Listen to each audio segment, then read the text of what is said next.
Hello students. आज हम पढ़ने जा रहे हैं इकोनॉमिक्स का चैप्टर डिमांड, जिसकी एक क्लास मैं आपके साथ पहले भी ले चुका हूं और शेयर की थी मैंने आपको वो क्लास। उसके इसके अंदर मैंने आपको पढ़ा दिया था। लास्ट क्लास में मैंने आपको जो जो टॉपिक्स पढ़ाए थे मैं वो आपको रिमाइंड करा देता हूँ। एक मैंने पढ़ाया था आपको मीनिंग क्या होता है डिमांड का। मीनिंग ऑफ डिमांड मैंने आपको पढ़ाया था। अगर मैं आपको ओवरव्यू दे दूं तो डिमांड के मीनिंग के अंदर क्या क्या बताया था मैंने आपको बताया था डिमांड का मतलब होता है एक डिज़ायर किसी कमोडिटी की। देखिए, जब भी आपको कुछ चीज़ चाहिए होती है तो आप करते क्या हैं, आप उस चीज़ के लिए डिमांड करते हैं उसकी। तो यही एक होता है डिमांड। डिमांड क्या है, आप किसी प्रोडक्ट को पाने के लिए उसकी इच्छा करते हैं, वो ही आपकी डिमांड है। जिसके लिए मैंने आपको और क्लियरिटी के साथ समझाने के लिए मैंने आपको दो तीन वर्ड्स के मीनिंग बताए थे। एक मैंने आपको मीनिंग बताया था डिज़ायर का मतलब क्या होता है। डिज़ायर के अंदर क्या होता है, आपको कुछ चीज़ चाहिए यानी कि आपने सिर्फ एक विश की है। तो विश आपकी जो होती है वो होती है एक डिज़ायर। डिज़ायर है। देन अगर ये डिज़ायर यानी कि ये विश विश के साथ आप चाहते हैं कि आपको वो चीज़ चाहिए, आप चाहते भी हैं, विश है आपकी ख्वाहिश भी है और आप उसको पाना भी चाहते हैं, तो उस केस के अंदर हम कहेंगे कि ये डिमांड है। ठीक है, तो ये मैंने आपको लास्ट क्लास के अंदर पढ़ाया था और मैंने आपको इसके दो कैरेक्टरिस्टिक्स बताई थी। मैंने दो कैरेक्टरिस्टिक्स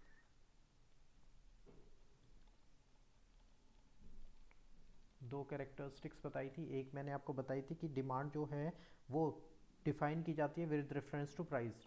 डिफाइन की जाती है विथ रेफरेंस टू प्राइस।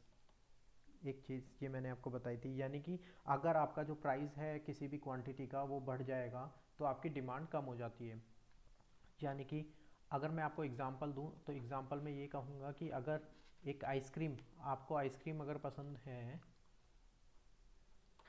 और मैं आपसे कहता हूँ कि एक आइसक्रीम अगर आप चाहते हो तो वो 10 रुपए की है, तो उस केस के अंदर हो सकता है कि आप 10, आपका बजट जो है वो 100 रुपये का है, तो आपका एक आइसक्रीम जो है, बजट मैंने यहाँ पर लिख दिया आपका 100 रुपये का है, एक आइसक्रीम जो है वो आपकी 10 रुपये की है, तो आप 10 आइसक्रीम यहाँ पर डिमांड कर रहे हैं।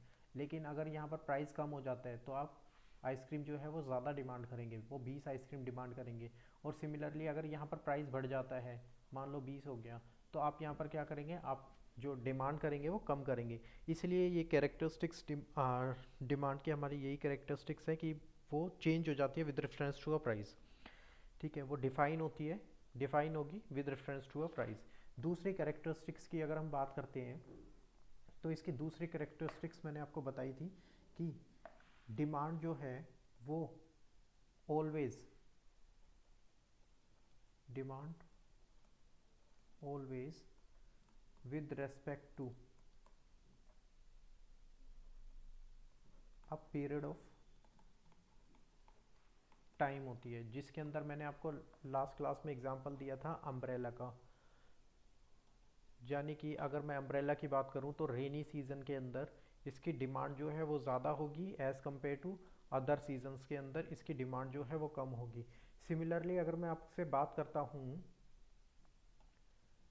गर्म कपड़ों की यानी कि वुलन क्लॉथ्स की, तो वुलन की जो विंटर में है वो डिमांड जो होगी वो ज़्यादा होगी, और जो अदर सीज़न में यानी कि समर के अंदर उसकी डिमांड कम होगी। तो यही चीज़ है कि जो बोलती है कि डिमांड जो है वो always with reference to a period of time होती है, टाइम के अकॉर्डिंग भी वो डिमांड को डिफाइन करती है।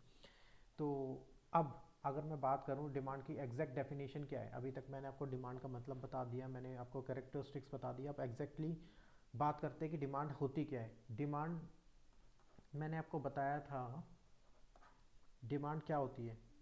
डिमांड हमारी क्वांटिटी होती है किसी भी कोमोडिटी की, quantity of a commodity, quantity of a commodity that a consumer is willing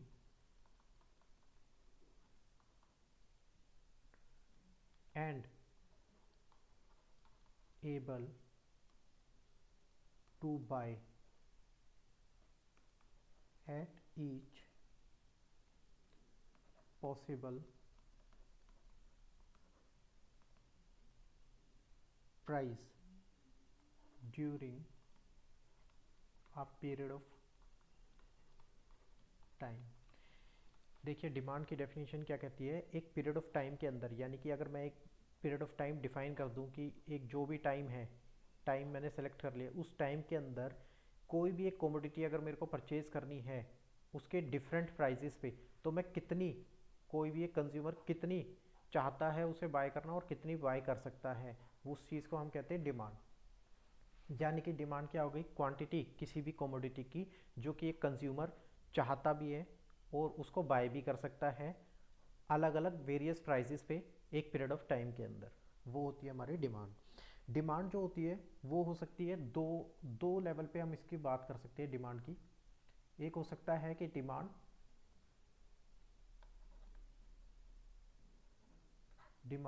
एक है हमारी इंडिविजुअल लेवल पे, हम बात करेंगे इसकी इंडिविजुअल डिमांड कह देते हैं जिसको। एक होती है हमारी मार्केट की डिमांड। देखिए इंडिविजुअल डिमांड के अंदर क्या होती है, एक सिंगल कंज्यूमर की अगर मैं बात करता हूँ तो वो होगी इंडिविजुअल डिमांड। अगर आप अपने बारे में सिर्फ देखते हो कि आप किस चीज़ को बाय करना चाहते हो, क्या आप परचेज करना चाह रहे हो उस एक कमोडिटी को, तो वो है कि आपने कितनी डिमांड की उस चीज़ की। वाइल अगर मैं आप जैसे और भी कंज्यूमर्स की बात करूंगा, दो सबको टोटल करूंगा, उनके रिलेशन में जो एक किसी कमोडिटी की डिमांड डिफाइन होगी उसको हम कहेंगे मार्केट डिमांड। जैसे कि आपने एक आइसक्रीम परचेज़ की है, तो ये यहाँ पर क्या है, आप इंडिविजुअल बायर की बात हो रही है, तो इंडिविजुअल आप उसको परचेज़ करना चाहते हो एक आइसक्रीम को, तो आपने डिमांड की है, वो क्या हो गई, इंडिविजुअल डिमांड हो गई।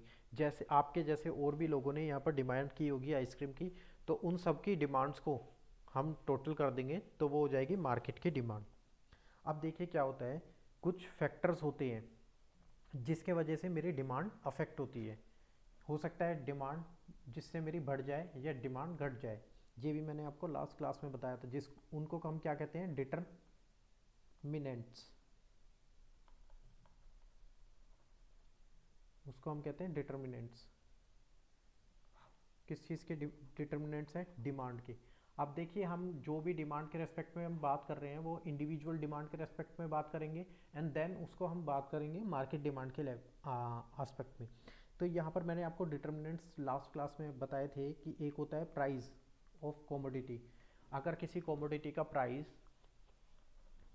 ये सब मैं आपको पढ़ा चुका हूँ, अगर किसी कॉमोडिटी का प्राइस, मान लो मैंने आइसक्रीम का प्राइस ऊपर भी एक एग्जांपल दिया था, अगर आइसक्रीम का प्राइस बढ़ रहा है तो उस केस के अंदर जो उसकी मैं क्वांटिटी डिमांड करूँगा वो क्या होगा, वो कम करूँगा। ठीक है, अगर आइसक्रीम का प्राइस घट रहा है तो क्वांटिटी जो डिमांड की जाएगी वो हो जाएगी ज़्यादा। ठीक है, इसको मैंने ऊपर एग्जांपल भी दिया था, मान लो बजट आपका है 100 रुपये का, आपकी एक आइसक्रीम है 10 रुपये की, तो आप कितनी क्वांटिटी परचेज करेंगे। यहाँ पर मैं प्राइस लिख देता हूँ और यहाँ क्वांटिटी जो आप डिमांड करोगे आइसक्रीम की। तो अगर बजट 100 रुपये का है, एक आइसक्रीम अगर 10 की है, तो आप कितनी आइसक्रीम परचेज कर सकते हो, अभी क्वांटिटी डिमांड आप कितनी कर दोगे, मान लो आप पूरा पैसा यहीं खर्च करने वाले हो तो 10 क्वांटिटी आप परचेज कर सकते हो।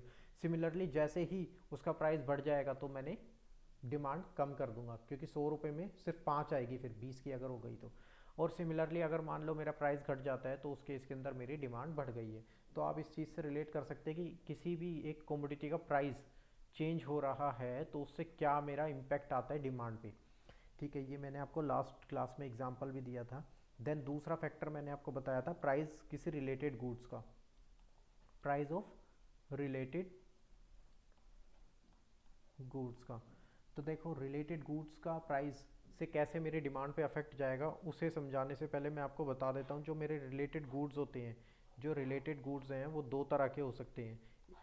ठीक है, एक होता है हमारा सब्स्टिट्यूट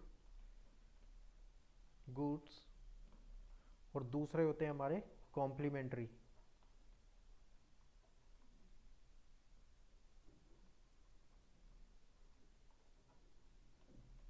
ठीक है, इनका आप समझ लेते हैं कि सब्स्टिट्यूट गुड्स कौन से होते हैं, कॉम्प्लीमेंट्री गुड्स कौन से होते हैं।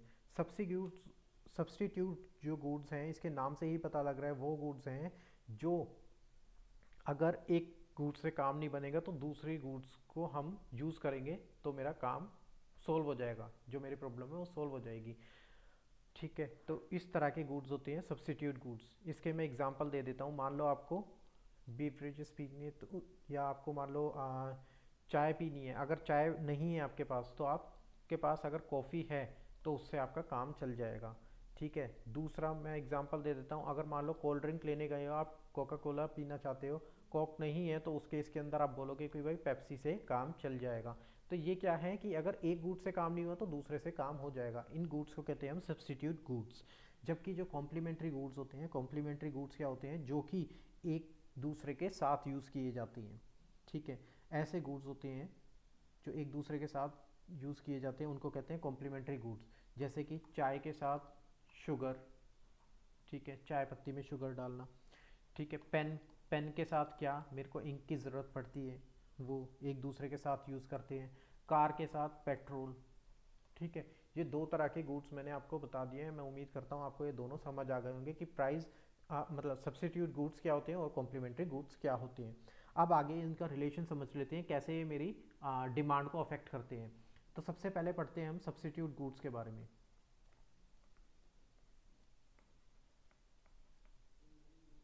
सब्स्टिट्यूट गुड्स के बारे में सबसे पहले हम पढ़ रहे हैं। तो सब्स्टिट्यूट गुड्स के कैसे अफेक्ट करते हैं मेरी डिमांड को, उसको हम पढ़ते हैं। देखिए क्या होता है कि अगर मान लीजिए एग्जांपल मैं देता हूँ। लास्ट क्लास में भी मैंने आपको यही एग्जांपल दिया था। अगर मेरी टी का प्राइस बढ़ जाता है तो जो लोग हैं वो शिफ्ट कर जाएंगे कॉफ़ी पर। ठीक है, तो कॉफ़ी की डिमांड बढ़ जाएगी।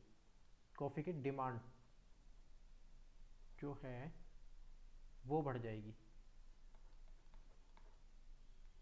अगर टी का प्राइस बढ़ गया तो।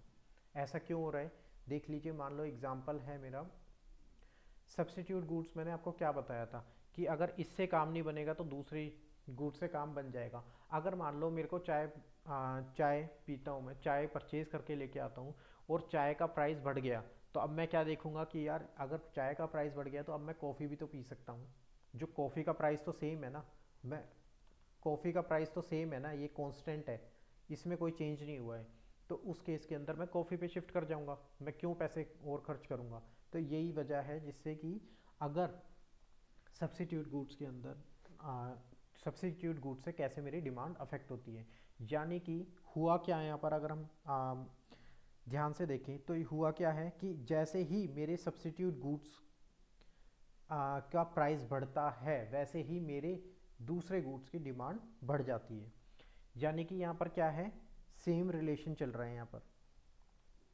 यानी कि मेरे सब्स्टिट्यूट, मान लो यहाँ पर सब्स्टिट्यूट गुड्स है कॉफ़ी जो है, मेरे को पसंद है कॉफ़ी, तो कॉफ़ी जो है वो मेरा ओरिजिनल गुड हो गया जो मैं कंज्यूम करता हूँ। और अब क्या हुआ कि जैसे ही चाय की, यानी कि जो मेरा सब्स्टिट्यूट गुड्स है उसका प्राइस बढ़ गया, तो मेरी कॉफ़ी की डिमांड पे क्या हुआ, कॉफ़ी की डिमांड बढ़ गई। क्योंकि अब लोग चाय पत्ती नहीं खरीदना पसंद करेंगे, अब चाय नहीं पीना पसंद करेंगे, अब लोग पसंद करेंगे कि भाई मैं कॉफ़ी पीऊँ, क्योंकि मेरे को सेम पैसे में कॉफ़ी मिल रही है, तो मैं अब चाय के लिए और क्यों पैसा दूँ। सिमिलरली अगर अपोजिट केस होता है तो वहाँ पर भी सेम चलेगा। क्या होगा कि अगर मान लो टी का प्राइस कम होता है तो कॉफ़ी जो है, कॉफ़ी की डिमांड पे क्या अफेक्ट करेगा, कॉफ़ी की डिमांड मेरी कम हो जाएगी। क्यों कम हो जाएगी, क्योंकि अब मेरे को सस्ते में चाय मिल रही है, तो फिर मैं क्यों कॉफ़ी की तरफ पैसे ज़्यादा खर्च करूँगा। तो ये एक रीज़न है सब्स्टिट्यूट गुड्स के अंदर जो हम कंसिडर करते हैं, जिस वजह से हमारी डिमांड अफेक्ट होती है किसी गुड्स की। दूसरा मैंने आपको एग्जांपल दिया था कॉम्प्लीमेंट्री गुड्स का।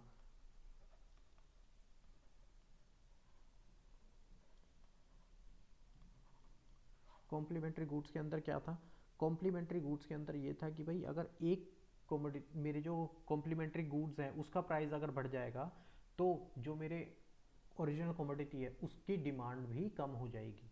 देखिए कैसे, अगर मान लो चाय और शुगर की बात कर रही, या फिर चलो मैं आपके सामने एक बढ़िया एग्जांपल रखता हूँ कार एंड पेट्रोल का।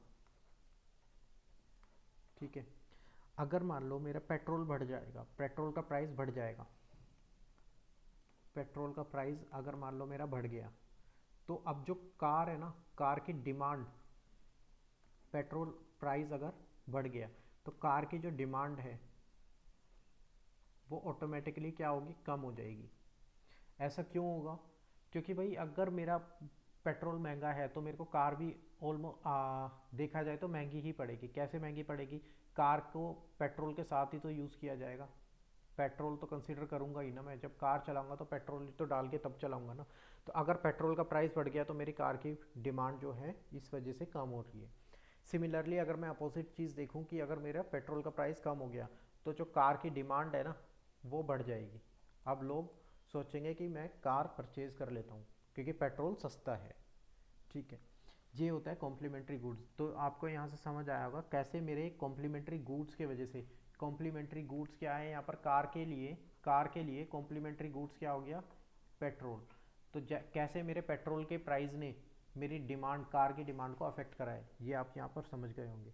देन इसके बाद मैंने आपको तीसरा एग्जांपल दिया था यहाँ पर, तीसरा फैक्टर मैंने आपको बताया था डिटर्मिनेंट्स जिससे हमारे डिमांड पे अफेक्ट पड़ता है, वो था income of consumer. Income of consumer. तो इनकम ऑफ कंज्यूमर के अंदर क्या था यहाँ पर, देखिए जैसे जैसे मेरी है ना इनकम बढ़ती जाएगी वैसे वैसे मेरी डिमांड भी मैं ज़्यादा करता चला जाऊँगा। मान लो मेरा पहले बजट था, अगर मैं आइसक्रीम वाले एग्जांपल में देखूँ तो पहले प्राइस अगर मेरा 10 था, ठीक है, क्वांटिटी डिमांड पहले कितनी कर पा रहा था मैं, 100 रुपये में मैं 10 ही परचेज कर पा रहा था। मान लो अगर मेरी इनकम बढ़ गई यानी कि मेरा बजट जो है वो अब डबल हो गया, तो अब मैं 10 रुपये में कितनी परचेज कर पाऊंगा, अब 10 रुपये में मैं कितनी परचेज कर पाऊंगा, 20 कमोडिटी परचेज कर पाऊंगा। सिमिलरली अगर मान लो मेरा जो प्राइस है वो 50 हो जाता तो मैं कितनी परचेज कर पाता, सिर्फ सिर्फ उस केस के अंदर 5 ही परचेज कर पाता। तो आप यहाँ पर समझ रहे हैं कैसे मेरी इनकम अफेक्ट करती है किसी भी कमोडिटी की डिमांड को। आपका आपकी इनकम अगर बढ़ रही है तो आप पैसा भी फिर ज़्यादा खर्च करते हो उस चीज़ पे। तो ये एक फैक्टर होता है जिस वजह से मेरी डिमांड पे अफेक्ट पड़ता है। अच्छा, यहाँ पर मैं आपको एक चीज़ और बता देता हूँ कि दो तरह के गुड्स होते हैं, एक नॉर्मल गुड्स होते हैं, एक इन्फीरियर। इन्फीरियर गुड्स क्या होते हैं? इन्फीरियर गुड्स कुछ ऐसे गुड्स होते हैं जो, यार जैसे एग्जांपल वीट एंड बाजरा। बाजरा हमारा इन्फीरियर है, लो क्वालिटी, मतलब जिसको लोग प्रेफर नहीं करते। अगर आपके पास पैसा ज़्यादा है तो आप उस चीज़ को प्रेफर नहीं करोगे, वो गुड्स होते हैं इन्फीरियर गुड्स। ठीक है। तो क्या होता है, जैसे जैसे इन्फीरियर गुड्स के अंदर देखिए, अभी मैंने आपको जब इन्फीरियर गुड्स की का मतलब बताया था तब भी मेरे मुंह से यही चीज़ निकली थी कि जैसे जैसे आपकी इनकम बढ़ती है आप क्या करते हो, इस गुड्स की जो डिमांड है वो कम होती चली जाती है। क्यों भाई, आपके पास जब इनकम है तो आप थोड़ी वो सस्ता सामान लोगे। ठीक है, और अगर आपकी इनकम कम होती है तो इसकी क्वांटिटी बढ़ती चली जाएगी। ये इन्फीरियर गुड्स होती हैं। जैसे बाजरा मैंने आपको बताया, ठीक है, जो सस्ता मिलता है उस चीज़ की बात कर रहे हैं यहाँ पर हम। इसी तरह से नॉर्मल गुड्स क्या होते हैं, नॉर्मल गुड्स के केस के अंदर क्या होता है, अगर मेरी इनकम बढ़ रही है, नॉर्मल गुड्स के केस के अंदर क्या है मैंने आपको बता दिया था यहाँ पर। तो ये जो इनकम वाला केस था, यहाँ पर देखो इन्वर्स रिलेशनशिप है ना दोनों इनकम और क्वांटिटी के बीच में इन्फीरियर गुड्स में। जबकि हमारे नॉर्मल गुड्स में क्या होता है, यहाँ पर इनकम अगर मेरी बढ़ेगी तो मेरी क्वांटिटी डिमांड भी बढ़ती है, और अगर इनकम घटती है तो क्वांटिटी डिमांड भी मेरी घटती है।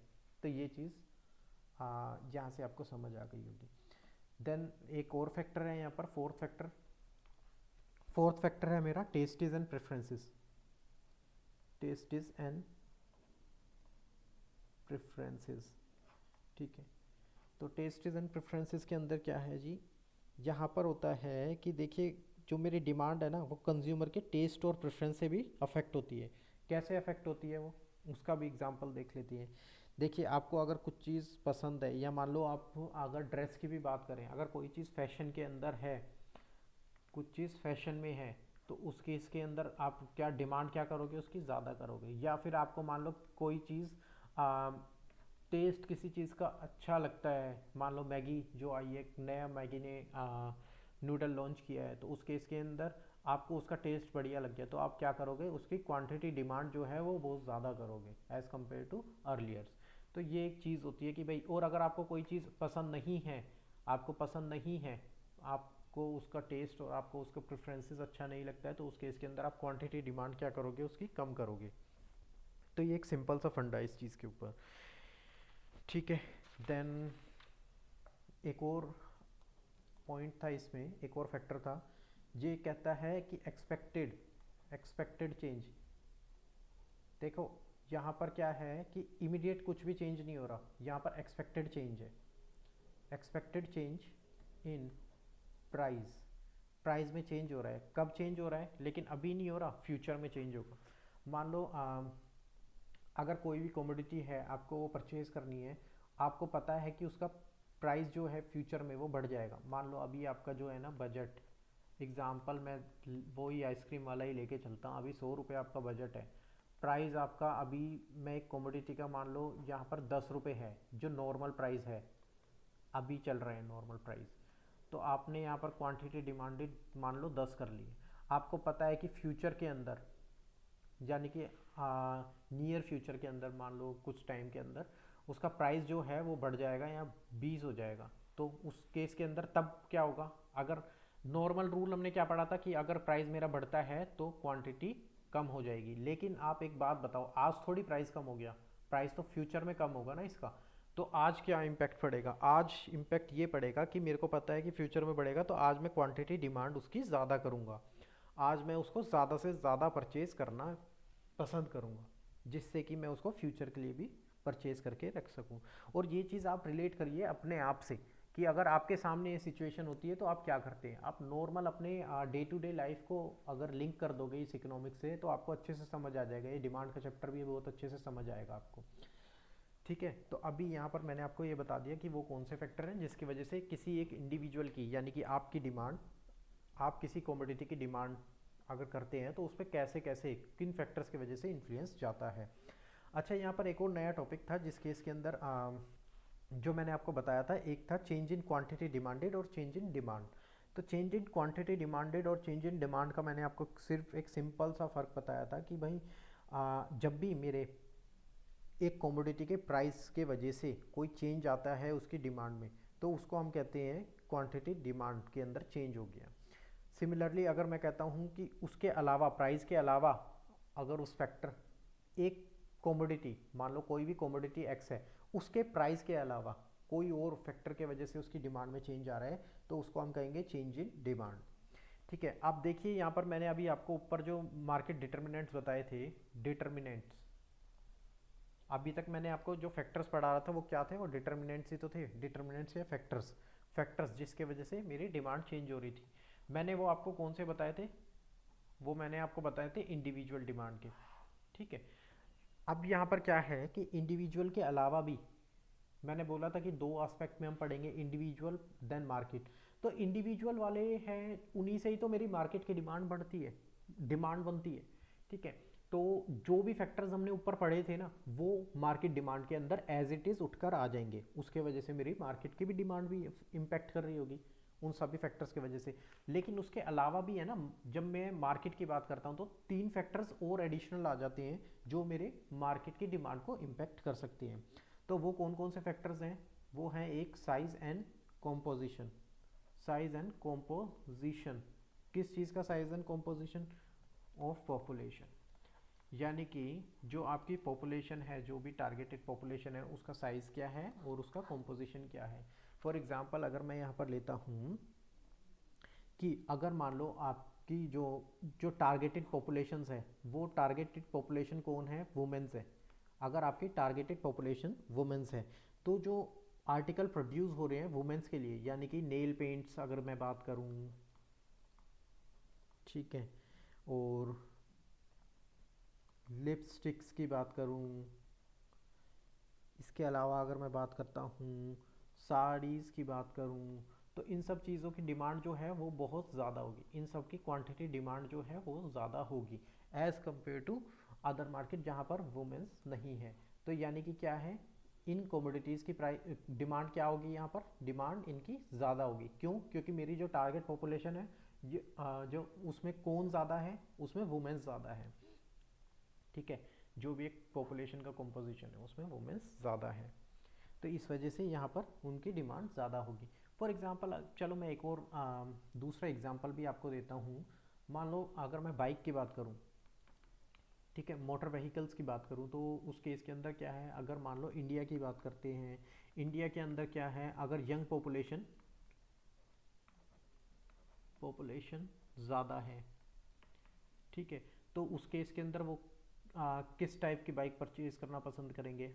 यंग पॉपुलेशन को जनरली पसंद होती है जो सुपर बाइक्स होती है, जो कि तेज़ भगती है, ठीक है, सुपर स्पीड वाली बाइक जो होती है, वो पॉपुलेशन जनरली प्रेफर करते हैं वो लोग। तो उस केस के अंदर उनकी डिमांड क्या होगी, ज़्यादा होगी। अगर मेरी ओल्ड पॉपुलेशन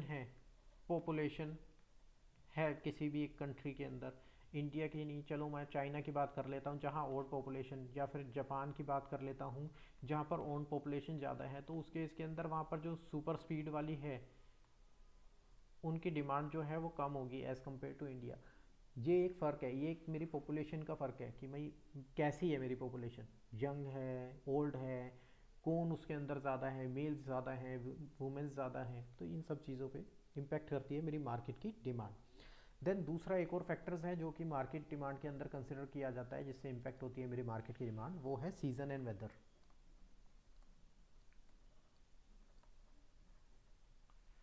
देखो मैंने सीजन एंड वेदर आपको पहले भी बताया था, इसका एक एग्जांपल पहले भी दे रखा है मैंने आपको, कि अगर वुलन क्लॉथ्स की अगर मैं बात करूं, वुलन क्लॉथ्स की अगर मैं बात करता हूं, तो वुलन क्लॉथ्स कब ज़्यादा बिकेंगे, विंटर के अंदर इनकी डिमांड जो है वो ज़्यादा क्वांटिटी डिमांड होगी, ठीक है।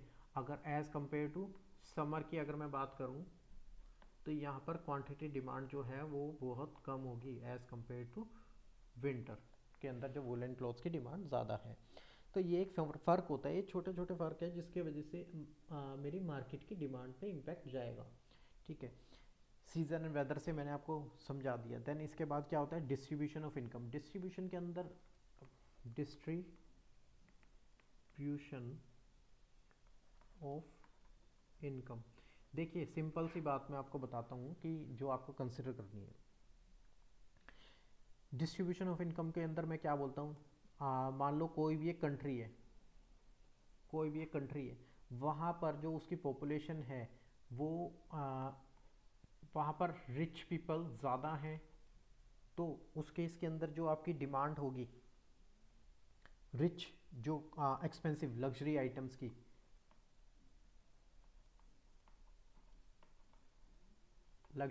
की, वो ज़्यादा होगी। अगर मान लो रिच पीपल कम है तो लग्जरी आइटम्स की डिमांड कम होगी। तो मतलब यही चीज़ होती है जिसके वजह से कि कैसे मेरी जो इनकम है वो कैसे डिस्ट्रीब्यूटेड है लोगों के बीच में, उस चीज़ पे हमारी डिमांड इम्पेक्ट करती है, ठीक है। ये हो गया भाई मेरा फैक्टर्स जिसके वजह से मेरी मार्केट की डिमांड पे इम्पैक्ट पड़ रहा है। आपको ये दोबारा रिमाइंड करा रहा हूँ कि जो ये तीन मैंने आपको बताए हैं फैक्टर्स, इसके अलावा जो भी मैंने इंडिविजुअल डिमांड डिटर्मिनेंट्स के अंदर मैंने आपको फैक्टर्स बताए थे वो भी यहाँ पर कंसीडर हो जाएंगे, ठीक है।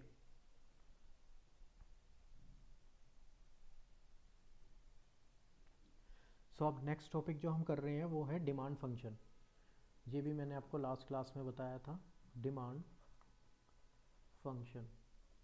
तो ये मैं आपको रिमाइंड करा दूँ, डिमांड फंक्शन के अंदर हमने क्या समझा था, डिमांड फंक्शन हमारे रिलेशनशिप डिफाइन कर रहा होता है, डिफाइन करता है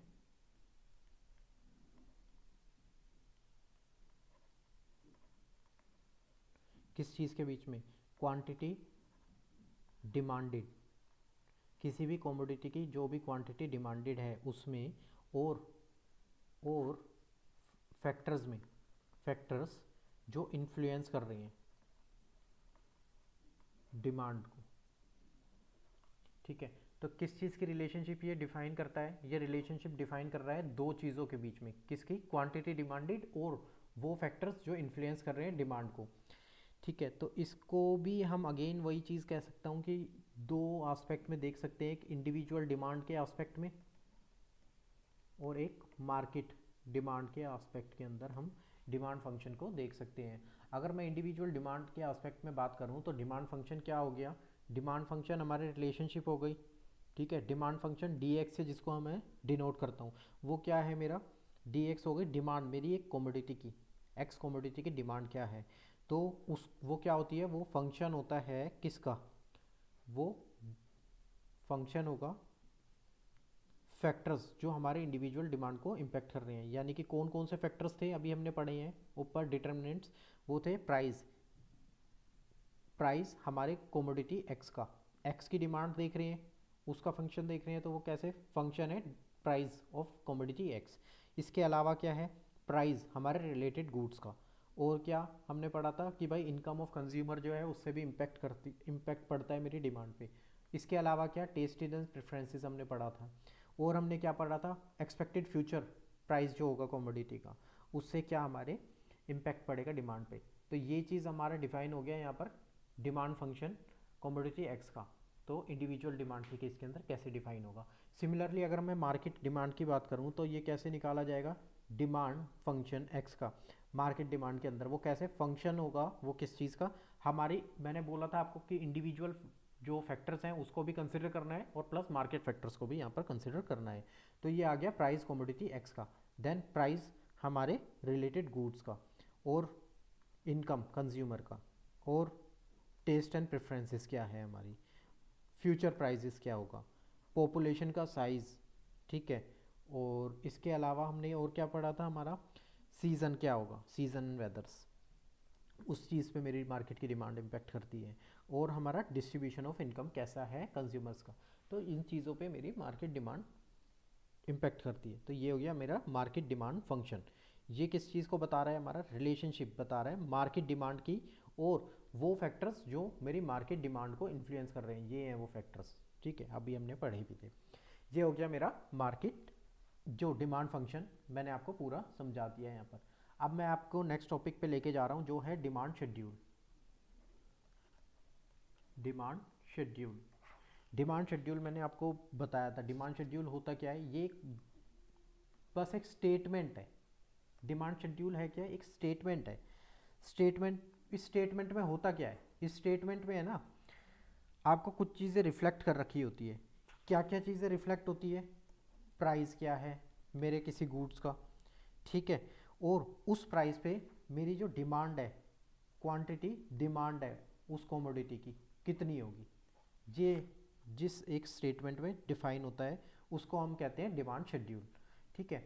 तो over a period of time जो मेरी एक स्टेटमेंट जिसमें दिखा रखा होता है कि भाई इस प्राइस पे मेरी जो डिमांड है क्वांटिटी की वो क्या होगी, वो होती है हमारी डिमांड शेड्यूल, ठीक है। अब मैं आपको एक डिमांड शेड्यूल बना के दिखाता हूँ, एक डिमांड शेड्यूल मैंने आपको बना के दिखाता हूँ, उस केस के अंदर मैं बोलता हूँ। अच्छा अगेन मैं आपको वो बना के दिखाने से पहले डिमांड शेड्यूल बता दूँ कि एक इंडिविजुअल डिमांड शेड्यूल होगा, ठीक है यार।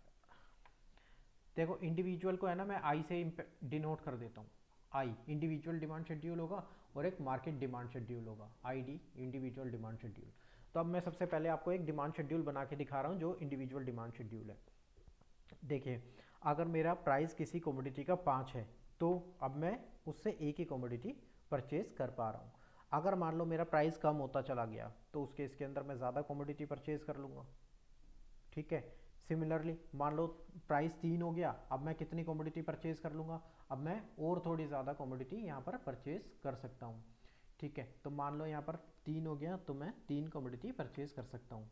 2 रुपये किसी कमोडिटी का प्राइस हो गया तो अब मैं कितनी कमोडिटी परचेज कर सकता हूँ, मान लो 4 मैं कमोडिटी अब परचेज कर सकता हूँ। और अगर 1 रुपये किसी कमोडिटी का प्राइस हो गया तो मैं 5 कमोडिटी वहाँ पर परचेज कर सकता हूँ। बस ये ही जो रिलेशन यहाँ पर दिख रहा है ना कि भाई 5 अगर मेरा रेट हो गया किसी कमोडिटी का तो उसमें मैं एक क्वांटिटी परचेज कर पा रहा हूँ, या फिर मेरा 4 रुपये अगर किसी कमोडिटी का प्राइस हो गया तो मैं 2 क्वांटिटी वहाँ पर परचेज कर पा रहा हूँ। ये जो एक शेड्यूल है इसी को ये शेड्यूल इसी को हम कहते हैं डिमांड शेड्यूल। और ये डिमांड शेड्यूल मैंने आपको सिर्फ एक कमोडिटी का बताया, इसलिए मैं कहूँगा यहाँ पर ये इंडिविजुअल डिमांड शेड्यूल हो गया। मतलब किसी एक इंडिविजुअल की जो डिमांड थी आ, उसका बिहेवियर यहाँ पर मैंने आपको रिफ्लेक्ट किया है। देन अगर यही चीज़ मैं मार्केट की बात करूँ, मार्केट डिमांड शेड्यूल की बात करूँ, तो मार्केट डिमांड के अंदर क्या होता है कि सिर्फ एक इंडिविजुअल की थोड़ी देखी जाती है, वहाँ तो एक से ज़्यादा इंडिविजुअल्स होते हैं। तो मान लो प्राइस प्राइस मैं बोलता हूँ 5 4 3 2 1, ये प्राइजेज हैं, ठीक है। अब मैं इंडिविजुअल डिमांड की बात कर रहा हूँ, ठीक है। यहाँ डिमांड बताएंगे, इंडिविजुअल डिमांड यूनिट्स में मैं लिख दूंगा यहाँ पर कितनी है। अब मान लो ऐसे बहुत सारे इंडिविजुअल्स होंगे, मान लो ए इंडिविजुअल की बात कर लेते हैं, बी इंडिविजुअल की बात कर लेते हैं। तो ए इंडिविजुअल अगर देखो 5 रुपए का प्राइस है तो वो एक कॉमोडिटी परचेज कर लेता है, जबकि बी जो है वो कहता है कि भाई 5 रुपए में मैं 2 यूनिट परचेज कर लूँगा। सिमिलरली ऐसे ही करके जो है वेरियस प्राइस पे जो इंडिविजुअल ए है वो वेरियस क्वांटिटीज़ परचेज कर रहा है, और इसी तरह से जो मेरा बी है वो भी वेरियस प्राइजेस पे डिफरेंट क्वांटिटीज़ परचेज कर रहा है। ये मान लेते हैं, ये हो गया मेरा मार्केट का डिमांड शेड्यूल। लेकिन यहाँ पर तो देखो आप, इंडिविजुअल डिमांड मैंने रिफ्लेक्ट की है, तो ये मार्केट डिमांड शेड्यूल कैसे हो गया? देखो मैंने आपको बोला था कि मार्केट डिमांड क्या होती है, इंडिविजुअल की जो डिमांड्स होती है उसी को ही जब हम टोटल कर देते हैं वही हो जाती है मेरी मार्केट की डिमांड। तो यहाँ पर अब चलो हम इसको टोटल कर देते हैं, तो 1 + 2 कितना हो गया यहाँ पर 3, यानी कि 5 रुपए जब कॉमोडिटी प्राइस था तो उस केस के अंदर मैं 3 यूनिट परचेज कर पा रहा था मार्केट के अंदर। सिमिलरली आगे मैं बात करूं तो यहाँ 5 कॉमोडिटी परचेज कर पा रहा हूँ, ठीक है। 3 + 4 ये हो गया 7 कॉमोडिटी परचेज कर पा रहा हूँ। 4 + 5 कितने का, 9, ठीक है। 5 + 6 ये 11 कॉमोडिटी मैंने परचेज कर ली। तो ये एक शेड्यूल जो है इसको हम कहेंगे मार्केट की डिमांड का शेड्यूल, जो मेरी मार्केट की डिमांड को रिफ्लेक्ट कर रहा है, ठीक है। अब इसके बाद अब पहुंचते हैं नेक्स्ट टॉपिक पे, जो कि है डिमांड कर्व। डिमांड कर्व भी मैंने आपको लास्ट में बताया था, लास्ट टाइम भी। अगेन मैं आपको डिमांड कर्व बता देता हूँ कि डिमांड कर्व होता क्या है। डिमांड कर्व ऐसे एक ग्राफिकल रिप्रेजेंटेशन होती है। देखिए डिमांड कर्व, डिमांड कर्व, तो डिमांड कर्व क्या है जी? डिमांड कर्व बस एक ग्राफिकल रिप्रेजेंटेशन है।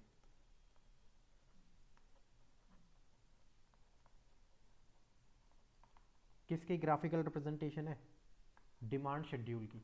अभी हमने डिमांड शेड्यूल बनाना सीखा है, जब उसी चीज़ को मैं एक ग्राफ पे ड्रॉ कर दूंगा तो ये हो जाएगा मेरा डिमांड शेड्यूल, डिमांड कर्व, ठीक है। देखिए अब मैं आपको है ना यहाँ नीचे दोबारा से वो एग्जांपल कॉपी करके बनाना वो पॉसिबल नहीं है, मैं यहीं पर आपको समझा देता हूँ कि यहाँ पर डिमांड कर्व क्या होगा। ये मान लेते हैं ये एक ग्राफ है, ठीक है। यहाँ नीचे मैं यहाँ पर लिख देता हूँ क्वांटिटी कितनी होगी। ये 0 कॉमोडिटी, 1 2 3 4 5 कॉमोडिटी ये हो गई। प्राइस 1 2 3 4 ये 5, ठीक है। वेरियस प्राइसेस पे मेरी क्वांटिटी कितनी कितनी होगी वो सब हम यहाँ पर ड्रॉ कर लेती है। चलो 5 जब मेरा यहाँ पर देख रहे हैं आप, जब प्राइस मेरा क्या है 5 है तो क्वांटिटी कितनी है 1 है, तो यहाँ पर ये एक पहला डॉट आ गया। देन ये 4 अगर मेरा प्राइस है तो क्वांटिटी कितनी है 2 है, तो ये आ गया सेकंड। देन 3 पे मेरी 3 क्वांटिटी है तो ये यहाँ कहीं आ जाएगा पॉइंट। 2 अगर मेरा प्राइस है तो कितनी क्वांटिटी 4, ठीक है, ये आ गया जी। और 5 क्वांटिटी कब मैं डिमांड कर रहा हूँ, जब 1 रुपये मेरा प्राइस है, तो यहाँ कहीं वो कर्व होगा। अब जब आप इसको ज्वाइन कर रहे हैं आप देख रहे हैं ये डिमांड कर्व है, ये है डिमांड कर्व। ये क्या है, ग्राफिकल रिप्रेजेंटेशन हो गई किसकी, जो मेरा डिमांड शेड्यूल था वही तो मैंने करा है। तो ये हो गया मेरा इंडिविजुअल डिमांड के केस के अंदर डिमांड कर्व कैसा होगा वो आपका यहाँ पर आ गया। अच्छा आपको यहाँ पर कैरेक्टरिस्टिक्स इसकी मैं बताऊँ क्या है, ये हमेशा ये क्या हो रहा है यहाँ पर डाउनवर्ड स्लोप हो रहा है, स्लोप हो रहा है डाउनवर्ड, ठीक है। और ऐसा क्यों हो रहा है, क्यों स्लोप कर रहा है डाउनवर्ड, क्योंकि है ना यहाँ पर जो मेरा प्राइस जो है अगर वो मेरा कम हो रहा है जैसे जैसे, वैसे वैसे मेरी क्वांटिटी बढ़ रही है। तो यानी कि यहाँ पर क्या है इनके बीच में इनवर्स रिलेशन है, ठीक है, ये है इनवर्स रिलेशन। इसी वजह से जो मेरा डिमांड कर्व है वो हमेशा स्लोप करता है डाउनवर्ड्स। सिमिलरली जब मैं मार्केट की डिमांड का कर्व बनाऊंगा तो वो भी ऐसे ही बन जाएगा, ठीक है, वो भी ऐसे ही बन जाएगा। यहाँ पर क्या करूँगा, जब मैं मार्केट की डिमांड का कर्व बनाऊंगा तो मैं ये मार्केट, ये जो क्वांटि प्राइस ये रहा मेरा प्राइस दिया हुआ है और जो मेरी मार्केट क्वांटिटी डिमांडेड है वो ये हो गई, तो इनको भी मैं प्लॉट कर दूंगा ग्राफ पे, सेम वही मेरा आ जाएगा यहाँ पर भी, ठीक है। तो मैंने आपको बता दिया मार्केट डिमांड कर्व कैसा होगा। चलिए अब नेक्स्ट वाले पोर्शन पे चलते हैं, जो है law of demand. Law of demand क्या कहता है, लॉ ऑफ डिमांड, देखिए लॉ ऑफ डिमांड क्या कहता है हमारा, लॉ ऑफ डिमांड बोलता है कि जी प्राइस और प्राइस एंड जो मेरा क्वांटिटी डिमांड है, इन दोनों के बीच में इनवर्स रिलेशनशिप होती है। ठीक है, और इनवर्स रिलेशनशिप होगी और हम ये मान के चलेंगे इसके अलावा कोई भी जो भी फैक्टर्स होते हैं, अदर फैक्टर्स को हम कांस्टेंट मान के चलेंगे। ठीक है, ऐसा करते हुए हम बोलते हैं कि प्राइस और क्वांटिटी डिमांड है किसी कमोडिटी की, उसमें एक इनवर्स रिलेशनशिप है। तो ये हो गए मेरे लॉ ऑफ डिमांड। ठीक है, इसको हम एक और नाम से जानते हैं, ठीक है, जिसको हम कहते हैं फर्स्ट लॉ ऑफ परचेज। ये हो गया। तो अभी तक मैंने आपको ये बता दिया लॉ ऑफ डिमांड क्या है। ठीक है, लॉ ऑफ डिमांड क्या है, हमारा इनवर्स रिलेशनशिप बताता है प्राइस और क्वांटिटी डिमांड में, जब हम बाकी फैक्टर्स को कांस्टेंट मान के चलते हैं। इसको एक और नाम से जाना जाता है जो कि कहते हैं हम फर्स्ट लॉ ऑफ परचेज। अब देखिए यहाँ पर लॉ ऑफ जो डिमांड है उसके अंदर है ना कुछ अजम्पशंस होती है, वो अजम्पशंस आप मान के चलोगे तो ही ये डिमांड का जो लॉ है वो सेटिस्फाई करेगा आपकी जो भी यहाँ पर लिखा है। अदरवाइज हो सकता है ऐसी पॉसिबिलिटीज़ है कि ये सेटिस्फाई ना करे लॉ, जो भी यहाँ लिखा हुआ है कि इनवर्स रिलेशनशिप होगा प्राइस और क्वांटिटी डिमांड के बीच में। ठीक है, तो वो अजम्पशंस कौन कौन सी हैं उसके बारे में हम थोड़ा पढ़ लेते हैं। अजम्पशंस किसकी, of law of demand, assumptions of law of demand। तो देखिए पहली चीज़ क्या है, पहली assumption ये है कि जो प्राइस है सब्स्टिट्यूट गुड्स का वो चेंज नहीं होगा, चेंज नहीं होगा। ठीक है, ऐसा क्यों, क्योंकि देखो अगर मेरे सब्स्टिट्यूट गुड्स का प्राइस चेंज हो जाता है तो ऑब्वियसली मेरी डिमांड पे यहाँ अफेक्ट पड़ता है, आपको पता ही है। तो वो जो इम्पैक्ट पड़ता है वो कैसा पड़ता है, मैंने आपको लास्ट टाइम अभी बताया भी था थोड़ी देर पहले इस क्लास के अंदर, कि मान लो मेरा टी और कॉफ़ी का जब मैंने आपको एग्जांपल दिया था कि अगर मेरा टी का प्राइस बढ़ रहा है तो क्वांटिटी डिमांड जो है कॉफ़ी की तो वो भी बढ़ जाएगी। तो यहाँ क्या इन्वर्स रिलेशनशिप था, नहीं, यहाँ पर क्या था, हमारा सेम डायरेक्शन के अंदर रिलेशनशिप बन रहा था, इनका दोनों सेम डायरेक्शन में जा रहे थे। तो इस वजह से मैं यहाँ कहूँगा कि नहीं भाई, ये अगर कंडीशन सेटिस्फाई होती है तो अच्छा है, तो लॉ ऑफ डिमांड फॉलो होगा। ठीक है, यानी कि क्या फॉलो करना पड़ेगा, price of substitute goods change नहीं हो रहा। ठीक है, मैं इसको लिख ही देता हूँ, डू नॉट चेंज, ये चेंज नहीं होना चाहिए। दूसरी कंडीशन क्या थी यहाँ पर, प्राइस जो कॉम्प्लीमेंट्री गुड्स का है,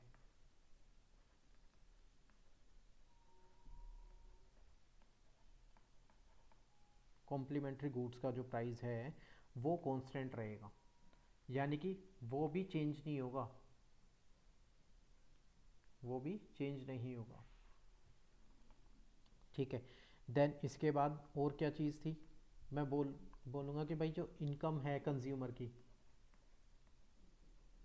वो भी मैं मान के चलूँगा कि मेरी सेम रहे। अगर सेम नहीं रहती तो उस केस के अंदर मैंने आपको बताया था क्या इम्पैक्ट पड़ता है डिमांड पे, इस वजह से हमारा फिर जो है यहाँ पर अजम्पशन फॉलो नहीं हो पाएगी। ठीक है, तो इस वजह से हम ये कह रहे हैं कि ये चीज़ हमारी सेम होनी चाहिए। इसके अलावा और क्या कंडीशन है, इसके अलावा मैंने 4 पॉइंट और 5 पॉइंट भी लिखा है। यहाँ पर ये कहता है कि भाई कोई एक्सपेक्टेड चेंज नहीं होना चाहिए। ये जो मैंने बना रखा है ना, ये सिंबल मैंने जो बनाया है इसको हम कहते हैं डेल्टा, डेल्टा यानी कि चेंज। ठीक है, तो एक्सपेक्टेड प्राइस, फ्यूचर में कोई प्राइस चेंज हो ऐसा कुछ ना हो, कुछ नहीं होना चाहिए। अगर फ्यूचर में प्राइस चेंज हो जाता है ऑब्वियसली फिर मेरे लॉ ऑफ डिमांड जो है वो फॉलो, पॉसिबिलिटी है वो फॉलो ना करें। Then taste and preferences of consumer भी है जो वो चेंज नहीं होना चाहिए, वो टेस्ट एंड प्रेफरेंसेस मेरा चेंज ना हो। ठीक है, अब इसके अलावा क्या है, इसके अलावा हम अदर इम्पोर्टेंट फैक्ट पढ़ते हैं जो कि लॉ ऑफ डिमांड के अदर इम्पोर्टेंट फैक्ट्स हैं, उस पर भी एक बार नज़र डाल लेते हैं। तो क्या है हमारे इम्पोर्टेंट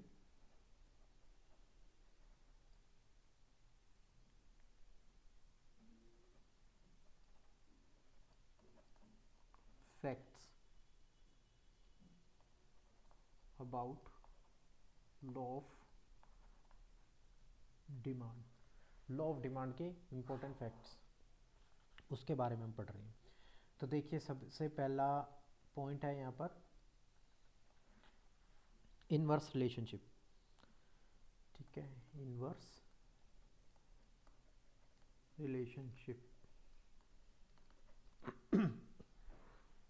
मैंने अभी आपको बताया भी था, क्या हमारा जो लॉ ऑफ डिमांड पढ़ाया था मैंने, उसके अंदर बताया था इनवर्स रिलेशनशिप होनी चाहिए किस चीज़ के बीच में, प्राइस एंड जो मेरी क्वांटिटी डिमांड कर रहे हैं।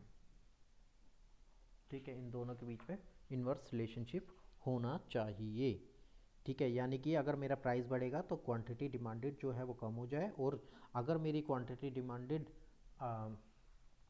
क्या हो रहा है, प्राइस बढ़ रहा है तो क्वांटिटी डिमांडेड कम हो जाए, और प्राइस कम हो रहा है तो क्वांटिटी डिमांडेड बढ़ जाए। तो यानी कि यहाँ पर क्या है, इनवर्स रिलेशनशिप होना चाहिए।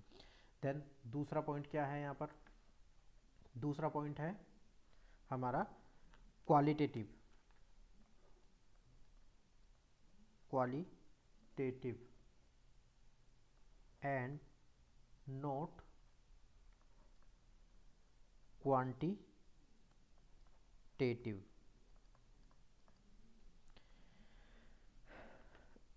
देखिए जो ये लॉ ऑफ डिमांड है ना, वो ये बताता है कि जी किस डायरेक्शन में मेरा चेंज हो रहा है डिमांड में। ठीक है, वो ये नहीं बताता कि भाई कितना चेंज होगा। ठीक है, क्या होता है इसका, इसका क्या मतलब है, एक मिनट यार, क्वालिटेटिव एंड नॉट क्वांटिटेटिव, इसका क्या मतलब हुआ कि जो मेरा लॉ ऑफ डिमांड है उससे क्या पता लग जाता है कि जो मेरी डिमांड है, डिमांड जो है वो नीचे जाएगी, बढ़ जाएगी या फिर डाउन जाएगी। डिमांड अपसाइड जा रही है, डाउन साइड जा रही है, वो ये नहीं बताता कि कितनी कितनी अप जाएगी और कितनी डाउन जाएगी, ये नहीं बताता। वो ये बताता है, ये नहीं बताता, ये बताता है कि भाई डिमांड बढ़ेगी या डाउन जाएगी। ठीक है, देन तीसरा फैक्टर क्या है यहाँ पर, नो प्रोपोर्शनल रिलेशनशिप।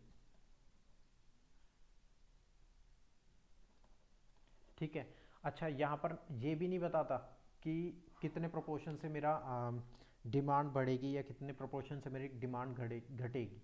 ठीक है, अगर मैंने आपसे बोला कि प्राइस बढ़ रहा है तो क्वांटिटी डिमांड कम होगी। ठीक है, और प्राइस घट रहा है तो क्वांटिटी डिमांड बढ़ जाएगी। ठीक है, इसका मतलब ये नहीं है कि अगर मेरा प्राइस 10 रुपये से बढ़ रहा है तो ये एक स्पेसिफिक परसेंटेज से जाएगी, डाउन जाएगी, या फिर एक स्पेसिफिक परसेंटेज से अपसाइड जाएगी, ऐसा कुछ नहीं है। ठीक है, यहाँ पर कितना प्रोपोर्शन ऑफ चेंज होगा ये नहीं बताता मेरा लॉ ऑफ डिमांड। ठीक है, देन दूसरा एक फोर्थ पॉइंट है। फोर्थ पॉइंट क्या बोलता है यहाँ पर, वन साइडेड। ठीक है, ये क्या एक्सप्लेन करता है, ये कहता है कि affect of change on price quantity demand पे जो है वो ये बताता है। ठीक है, यानी कि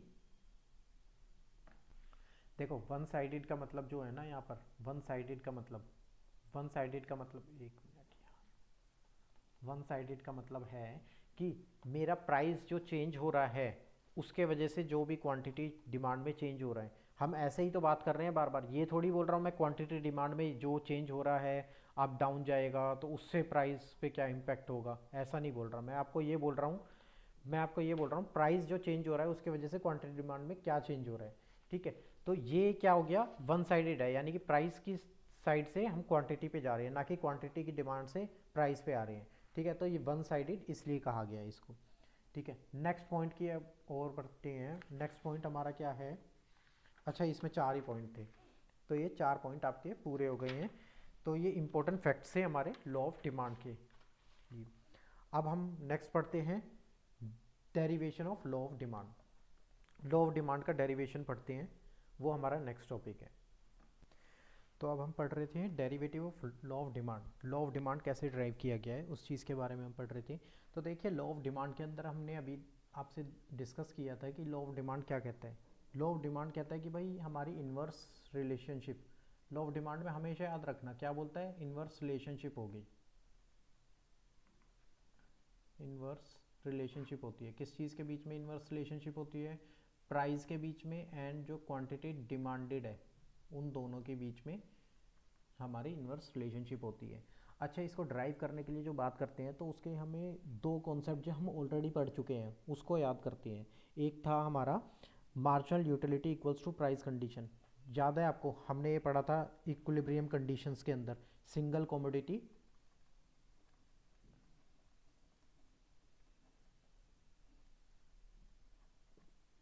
इक्विलिब्रियम कंडीशन, ये लास्ट चैप्टर के अंदर हमने पढ़ा था सिंगल कमोडिटी इक्विलिब्रियम कंडीशन, जहाँ पर हमारा मार्जिनल यूटिलिटी प्राइस के बराबर होती है, वो हमारी इक्विलिब्रियम पोजीशन होती है, हमने ये पढ़ा था। अच्छा, यहाँ पर आपको है ना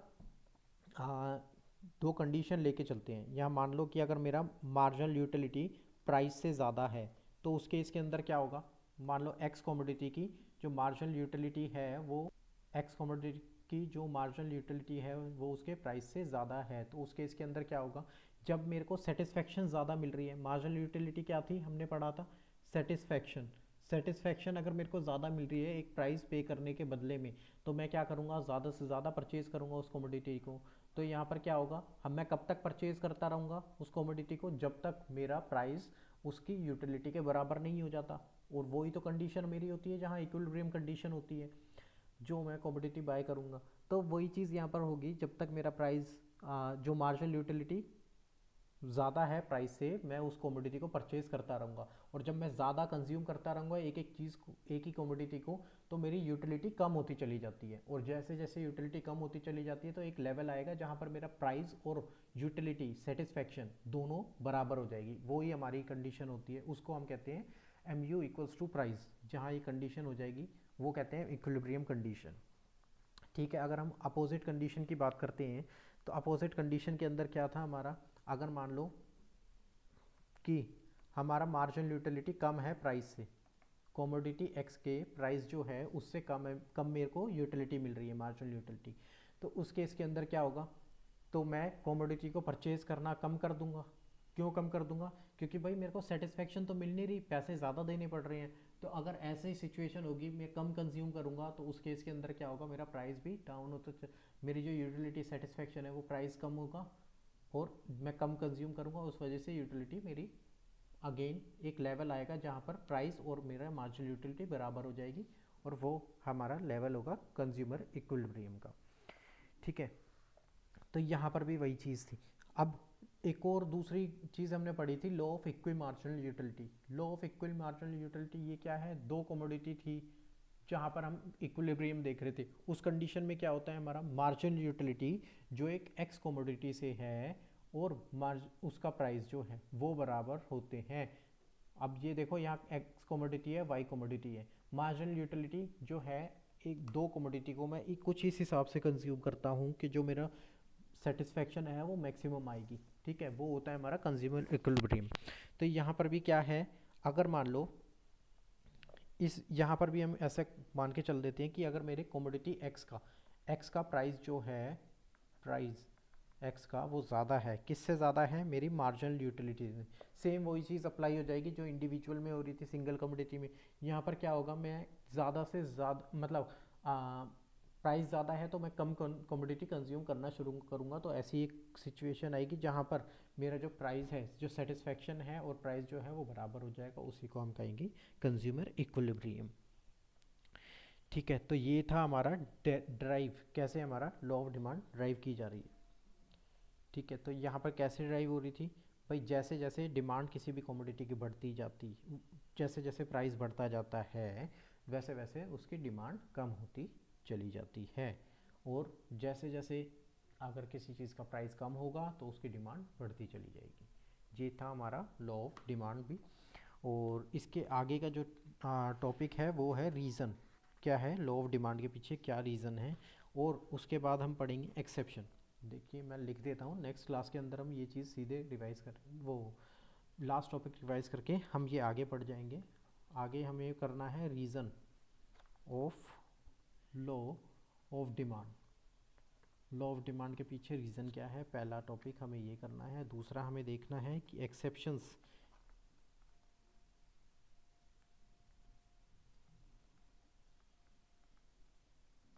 क्या हैं हमारे लॉ ऑफ डिमांड के। ठीक है, ये चीज़ें हमें देखनी है। देन उसके बाद हमें देखना है कि डिमांड कर्व में कैसे कैसे मूवमेंट आती है, उस चीज़ को हम अंडरस्टैंड करेंगे। तो अब ज़्यादा नहीं बचा है आपका जो भी टॉपिक है, तो आप ये पुराना वाला रिवाइज करके रखिएगा। नेक्स्ट क्लास के अंदर हम ये चैप्टर कंप्लीट कर देंगे। Okay, thank you.